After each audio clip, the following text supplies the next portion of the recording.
离开家乡啊，然后就出远门，或者是到很远很远的国家，然后很多年不回家，会想念家的那种感觉。那我不知道很多的外国朋友，他们离开他们的家以后，想不想回去？我觉得应该不会想，现在就在这里。先去，想啊，很想哦。直接上回来，马上回来，这样还是台湾比较好。对啊，因为台湾太善良了这块土地，多方面来讲都是很和气的。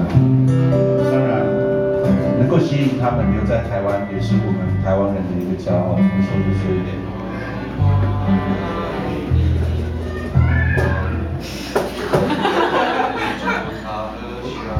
是故乡，你终于要唱了，这是一首那个客家歌，然后客家的一个音乐人他们写的一首歌，就很多的外籍新娘来到台湾，然后他们叫做识字班，他们就念是不是？你刚刚说到说，哎，这么多外国人来到台湾，就日久台湾就是故乡了。哦，我还是不懂。对不起，没关系。好，唱歌了哈。其实我们讲话有时候真的，